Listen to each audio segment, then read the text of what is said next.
दरिया का पानी फोकट में है, सूर्य का प्रकाश फोकट में है, दरिया के पानी पे सूर्य का प्रकाश गिरता है, पानी वाष्प बन के उड़ जाता है, मीट नीचे रह जाता है, वो मीट तो फोकट में तैयार होता है। 12 रुपए किलो क्यों बिकना चाहिए वो? तो आप कहेंगे मीट बनाने वाले जो कारीगर हैं उनको मेहनत देनी पड़ती है, उनको 25-30 पैसे किलो का मेहनताना मिलता है, तो वो मीट 50 पैसे किलो में आपको मिलना चाहिए, 12 रुपए किलो क्यों?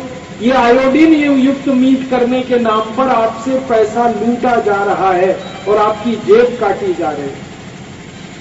अब मैं आपको एक ऐसी माहिती देना चाहता हूं, आप हैरान हो जाएंगे, दुनिया में बिना आयोडीन का कोई मीट ही नहीं होता, सभी मीट में आयोडीन होता है। फिर ये क्या कर रहे हैं? ये अतिरिक्त आयोडीन मिला रहे हैं मीट में पोटेशियम आयोडेट के नाम पर, और एक दूसरा केमिकल डाल रहे हैं एल्यूमिनियम सिलिकेट, जो दुनिया के किसी भी देश में डालने की परमिशन नहीं है, भारत में डाला जा रहा है। और इस मीट को खाकर ज्यादा लोग बीमार पड़ रहे हैं। तो आप बोलेंगे आयोडीन की कमी हो गई, तो आयोडीन की कमी कभी भी नहीं हो सकती अगर आप रोज दाल खाते हैं तो। आधा कटोरी दाल, पका हुआ दाल, तुअर का दाल, मूंग का दाल, उड़द का दाल, मसूर का दाल, कोई भी दाल आप खा रहे हैं डेली, कभी भी आयोडीन की कमी हो नहीं सकती आपको। और अगर आप भाजी पाला खा रहे हैं, जिंदगी में कभी आयोडीन की कमी नहीं हो सकती। आयोडीन हमें जितना चाहिए उतना आधा कटोरी दाल में मिल जाता है बस, और इतनी दाल तो कोई भी खाता है भारत सरकार को हमने एक जानकारी मांगी है जिसको सरकार 6 साल से दे नहीं रही है। वो जानकारी ये है कि भारत में कितने लोगों को आयोडीन की कमी है, ऐसे लोगों को हम जानना चाहते हैं, देखना चाहते हैं। 6 साल से ये माहिती सरकार दे नहीं रही है, क्योंकि किसी को इस देश में आयोडीन की कमी नहीं है। और आयोडीन की कमी के नाम पर एक बहुत बड़ा फ्रॉड और पाखंड इस देश में चल रहा है, और नमक बेचने वाली कंपनियां इसका पूरा फायदा ले रही हैं, और हमारे पुढ़ारी उसमें से पैसे लूट के खा रहे हैं। जो मीट 50 पैसे किलो होना चाहिए था, उसको 12 रुपए किलो बिकवा रहे हैं।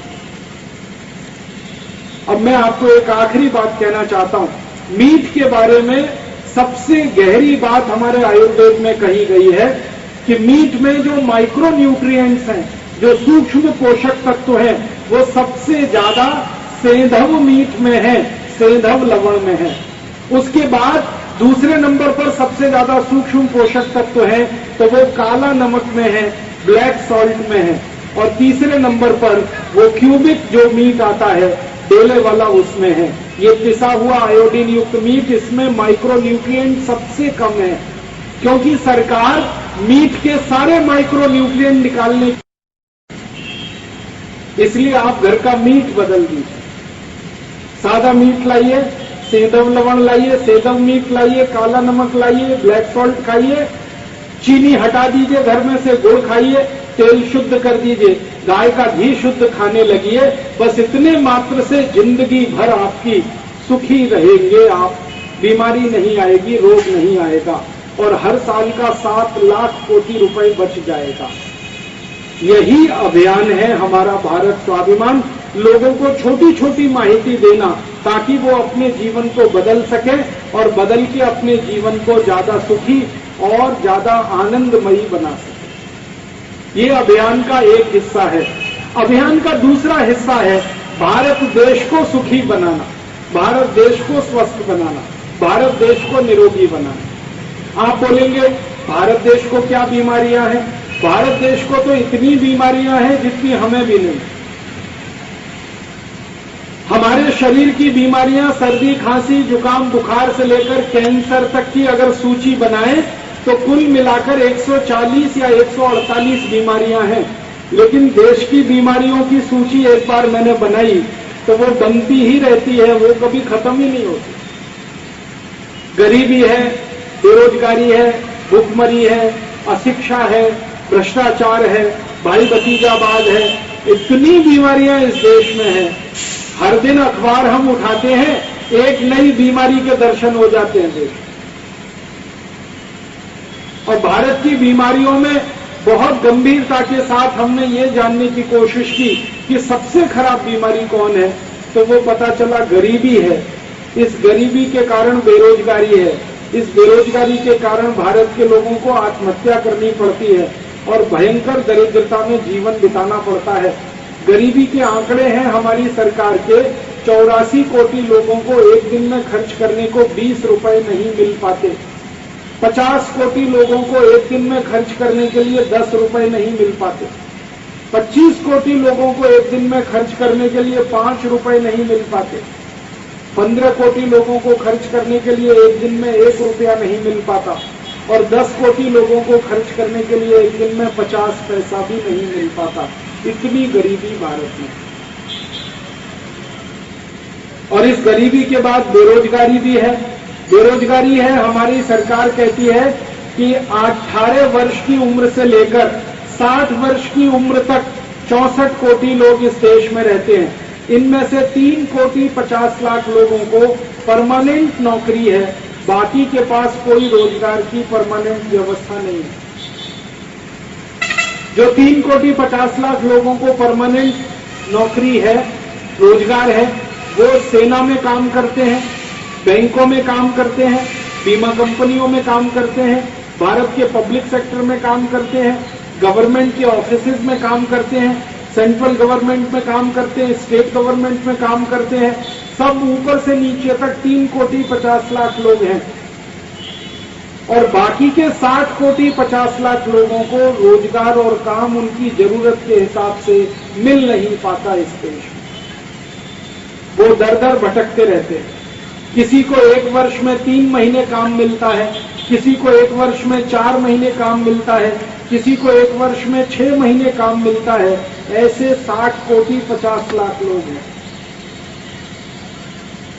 इतना बुरा हाल है देश का। विकास की बात करें हमारे देश में तो आजादी के 63 साल हो गए हैं, अभी तक 3,50,000 गांवों में पीने का पानी नहीं है। 50% गांवों में पीने का शुद्ध पानी नहीं है। करीब 3.25 लाख गांवों में चलने को सड़क नहीं है। 4 लाख से ज्यादा गांवों में हॉस्पिटल नहीं है, डॉक्टर नहीं है, कोई चिकित्सा केंद्र नहीं है।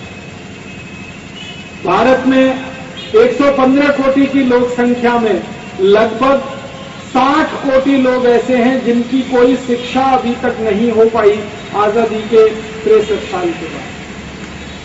उन्होंने 20 सूत्री कार्यक्रम अपनाया और उसका पहला सूत्र था गरीबी हटाओ। श्रीमती गांधी 14 साल काम करती रही गरीबी हटाने के लिए, लेकिन गरीबी नहीं हट पाई। श्री राजीव गांधी आए, उन्होंने 5 साल काम किया, तब भी गरीबी नहीं हट पाई।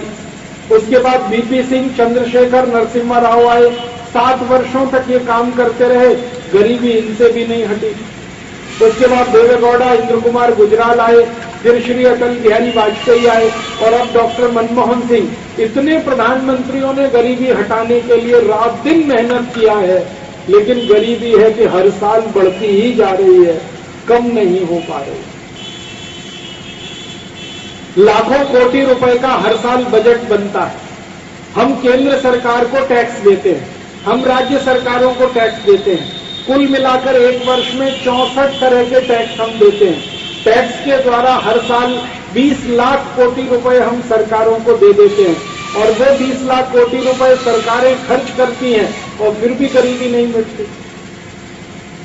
एक दिन मैंने हिसाब निकाला था कि भारत की जो पंचवार्षिक योजनाओं में 110 लाख कोटि रुपए खर्च हुआ है, अगर ये पंचवार्षिक योजनाओं में खर्च नहीं किया जाता और 110 लाख कोटि रुपए सीधे गरीबों को बांट दिया जाता तो हर गरीब इस देश में लखपति हो जाता।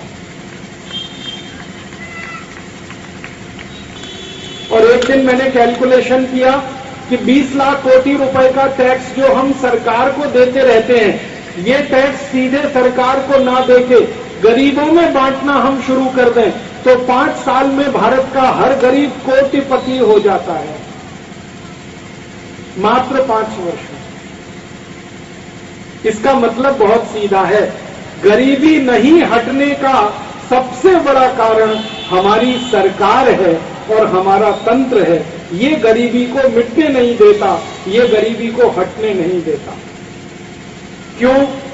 हमारे देश में एक प्रधानमंत्री हुए श्री राजीव गांधी, उनका एक स्टेटमेंट आपको सुनाता। वो जब लोकसभा में चुनकर गए तो उन्होंने एक हंगामा कर दिया।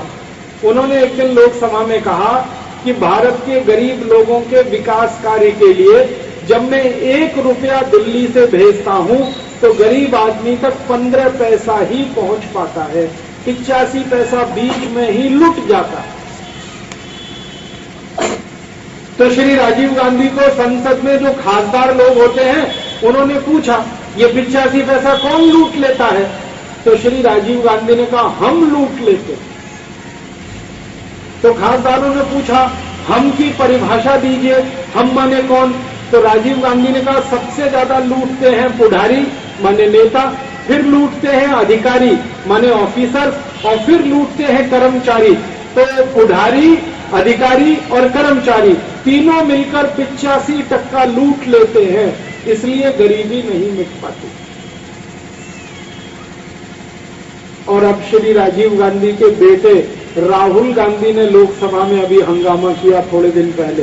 राहुल गांधी ने कहा कि मेरे पिताजी के जमाने में 1 रुपए में से 15 पैसा गरीबों तक पहुंचता था, अब मेरे जमाने में तो 1 रुपए में से 8 पैसा ही गरीबों तक पहुंच पाता है, 92 पैसा लुट जाता है।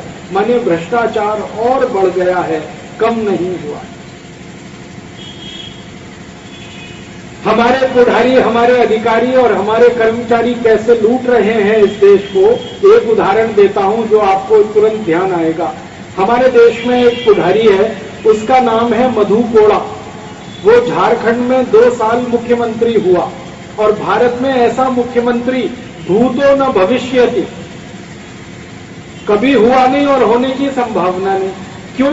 वो अपक्ष मुख्यमंत्री हो गया, निर्दलीय था, मुख्यमंत्री हो गया, और उसकी पार्टी में वो अकेला एमएलए था और मुख्यमंत्री हो गया। अकेला एमएलए, एक सिंगल एमएलए मुख्यमंत्री हो गया।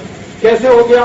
उसको 2 राजकीय पक्षों ने समर्थन दिया, कांग्रेस पार्टी और लालू यादव का जनता दल, दोनों ने दे दिया समर्थन।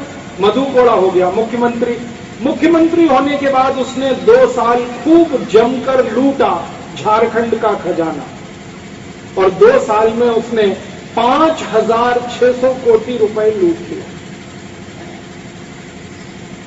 अब अभी सीबीआई ने उसके घर में छापा मारा तो पता चला कि मधु कोड़ा ने 5,600 कोटी रुपए झारखंड के खजाने से लूटकर स्विस बैंकों में जमा करा दिया।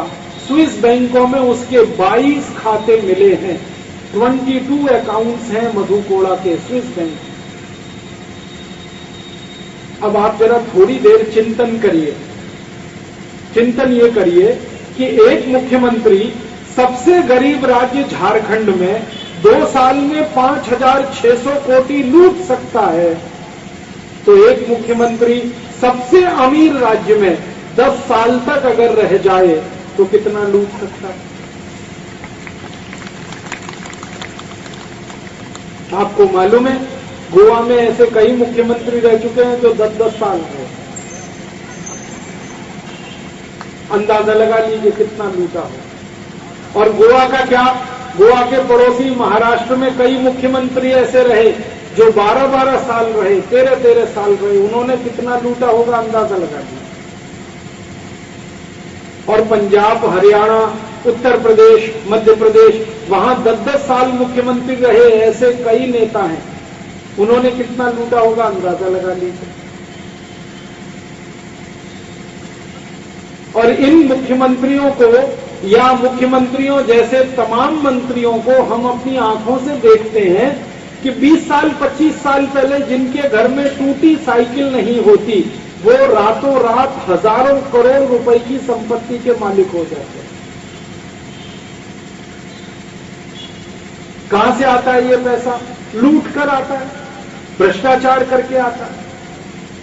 और ये लूट और भ्रष्टाचार का पैसा जो मधु कोड़ा जैसे नेताओं के पास है, मधु कोड़ा कोई एक नाम नहीं है, ऐसे भ्रष्ट नेताओं की संख्या इस देश में 80,000 है।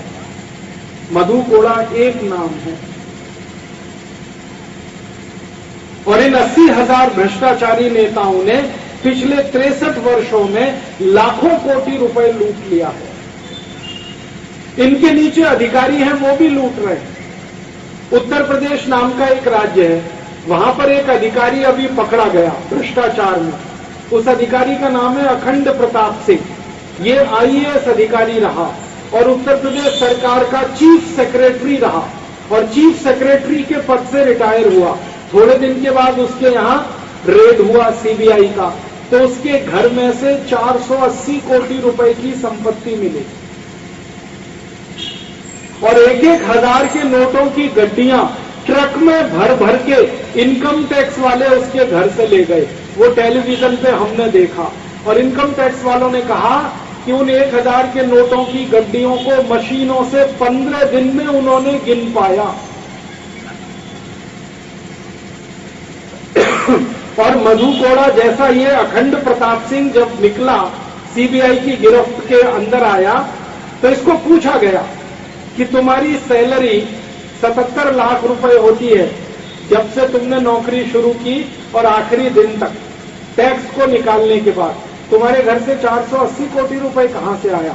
तो अखंड प्रताप सिंह ने एक बहुत इंटरेस्टिंग बात कही, वो आप सब सुनिए ध्यान से। उसने कहा कि मैं उत्तर प्रदेश में कलेक्टर रहा। कलेक्टर आप समझते हैं, डीएम, कई कई स्थानों पे कलेक्टर रहा।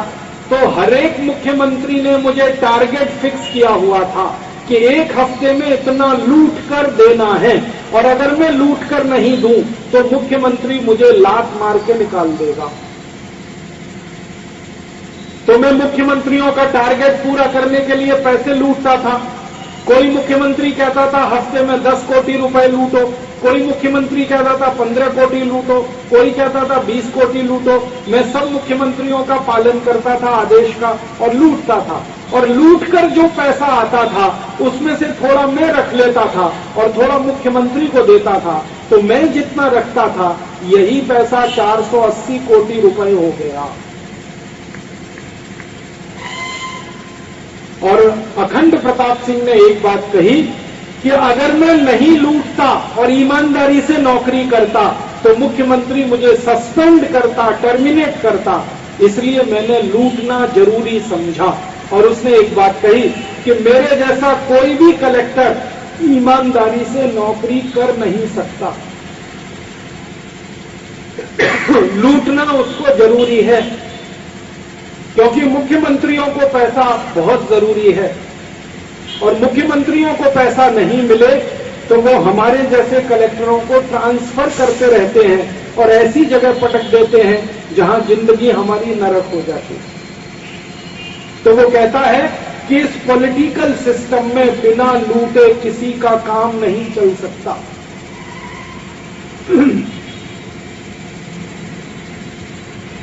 ये अधिकारियों का हाल है। और फिर नीचे के जो कर्मचारी हैं उनका हाल तो आप सभी जानते हैं। तलाटी से लेकर माने तहसीलदार से लेकर या उसके भी नीचे के नायब तहसीलदार या उसके भी नीचे के बीडीओ से लेकर और सभी कर्मचारी बिना रिश्वत बिना घूस के एक छोटा सा काम भी नहीं करते। आपके घर में किसी बच्चे का जन्म हुआ हो और जन्म प्रमाण पत्र आपको लेना हो तो बिना घूस के नहीं मिलता, बिना रिश्वत के नहीं मिलता। घर में किसी की मृत्यु हो जाए और मृत्यु प्रमाण पत्र लेना हो बिना रिश्वत और बिना घूस के नहीं मिलता। तो नीचे से लेकर ऊपर तक घूसखोरी, लूटखोरी मची हुई है और यही गरीबी का सबसे बड़ा कारण है। और श्री राजीव गांधी के फॉर्मूले में से मैं आपको अगर बात करूं, वो ये कहते थे कि हर गरीब आदमी को जो हम पैसा भेजते हैं उसका 85% लुटता है। तो केंद्र सरकार का पैसा, राज्य सरकार का पैसा, नगर पालिका, ग्राम पंचायत और जिला सरकार का पैसा, सभी स्तर पर हमने कैलकुलेट किया तो पता चला एक वर्ष में इस देश में 17 लाख कोटि रुपए लूट जाता है। और ये लूटा हुआ धन विदेशी बैंकों में जमा हो जाता है और हमारे पुढारी अधिकारी और कर्मचारी विदेशी बैंकों में खाते खोलकर बैठे हुए हैं। स्विट्जरलैंड नाम का एक छोटा सा देश है, स्विट्जरलैंड की बैंकों का एक एसोसिएशन है, उसका नाम है स्विस बैंकर्स एसोसिएशन। उनकी माहिती के अनुसार भारत के घूसखोर पुढारी और अधिकारियों का स्विस बैंकों में 72 लाख कोटी रुपए जमा है। ये गोवा के पड़ोस में एक महाराष्ट्र राज्य है अपना। महाराष्ट्र राज्य में पुणे नाम का नगर है। इस पुणे नगर में एक स्विस बैंक का एजेंट पकड़ा गया था थोड़े दिन पहले। उसका नाम है हसन अली, शायद आपने नाम सुना हो। वो स्विस बैंक का एजेंट है। हसन अली क्या करता है, भारत के भ्रष्ट पुढारी जो स्विस बैंक में खाता खोलते हैं उनको माहिती देता है, किस बैंक में कैसे क्या सुविधा है, क्या नियम है, क्या कानून है। उस हसन अली को जब पकड़ा गया तो उसकी संपत्ति का अंदाजा लगाया गया। तो हसन अली ने खुद कहा, मेरी संपत्ति 72,000 कोटी रुपए की है। तो हसन अली को पूछा गया कि आपके घर में कौन सा बिजनेस होता है, 72,000 कोटी की संपत्ति है। तो उसने कहा, मेरी तो चाय की दुकान भी नहीं है कहीं, मैंने कोई बिजनेस आज तक नहीं किया। तो फिर पूछा गया उसको कि 72,000 कोटी कहां से आया। तब उसने कहा कि भारत के जो पुढारी पैसे लूटते हैं उनके अकाउंट्स मेंटेन करने का काम मैं करता हूं और बदले में मुझे जो कमीशन मिलता है वो कमीशन 72,000 कोटी का हो गया। अब एजेंट के पास 72,000 कोटी है तो एजेंटों के जो सरगना है पुढारी भ्रष्ट, उनके 72 लाख कोटी होना तो बहुत सामान्य सी बात है। और ये 72 लाख कोटी रुपए जिन स्विस बैंकों में रखे हुए हैं, उन स्विस बैंकों का नियम है कि पैसा जमा करने वाले को वो बैंक ब्याज नहीं देते, उल्टा सर्विस चार्ज लेते। दूसरा नियम है कि जो पैसे जमा करता है उसकी अगर मृत्यु हो गई तो बैंक पूरे पैसे को हड़प जाता है।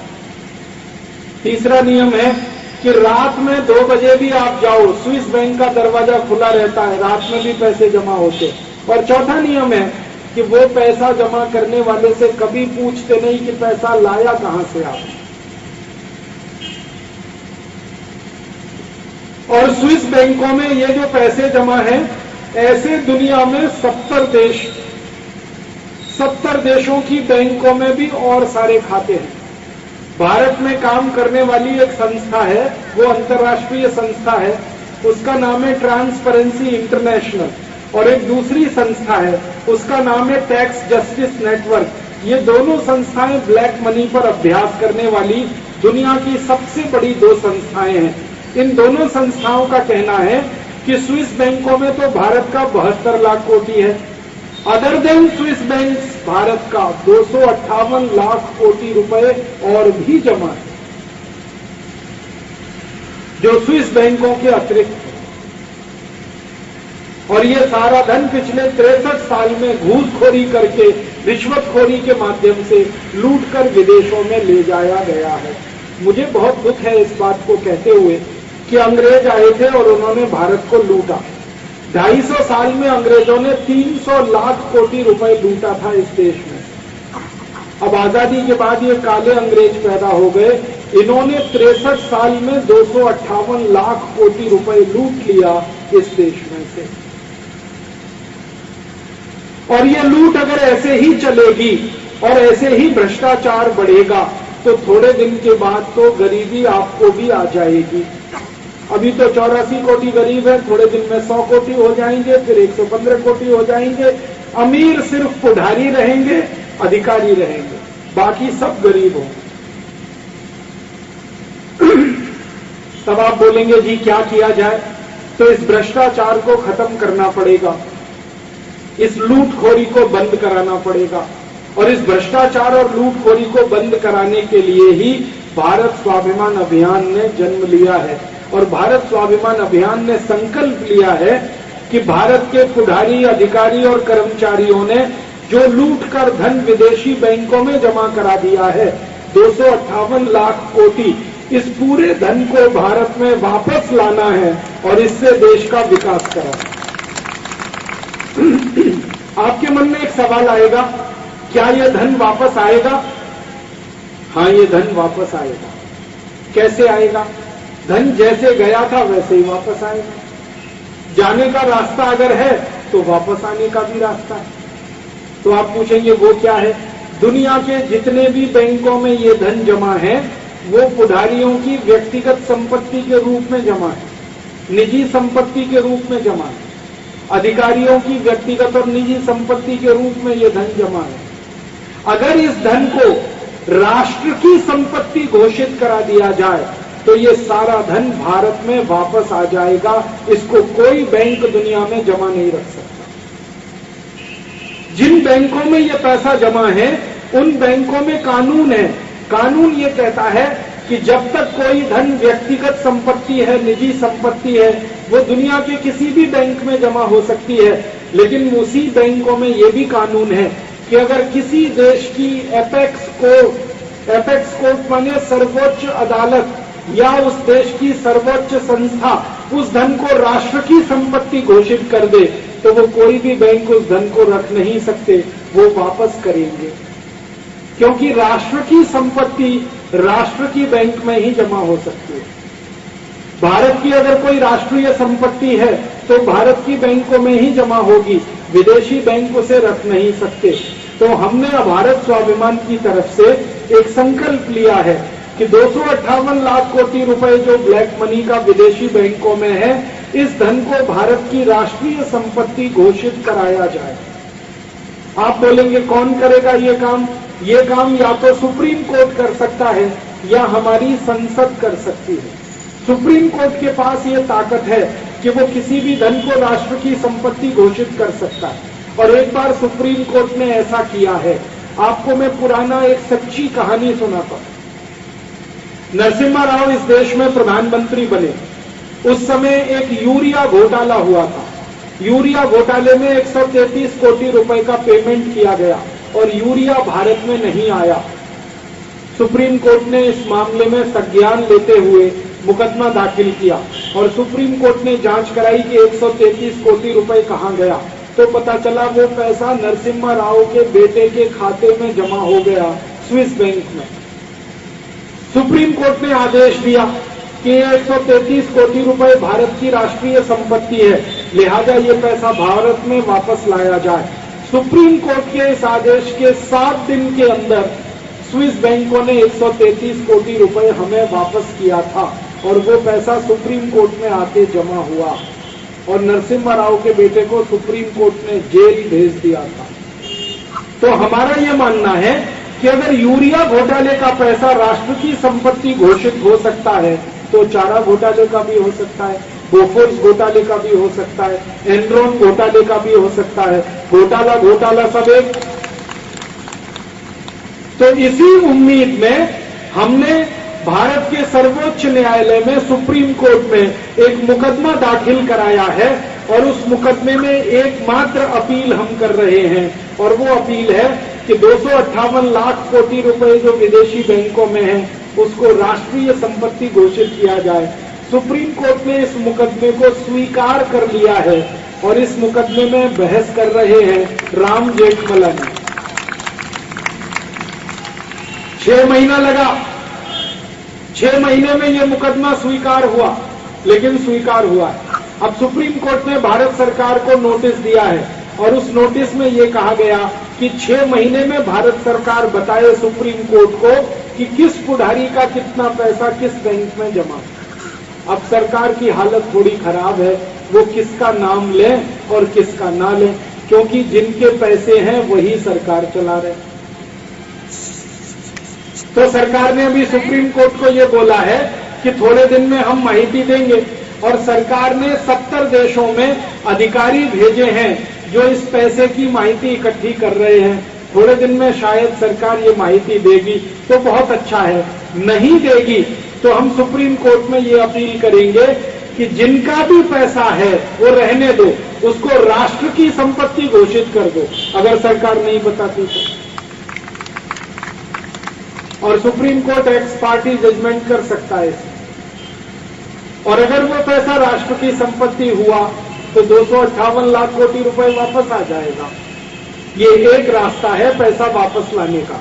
दूसरा रास्ता है भारत की संसद में एक प्रस्ताव पारित किया जाए और वो प्रस्ताव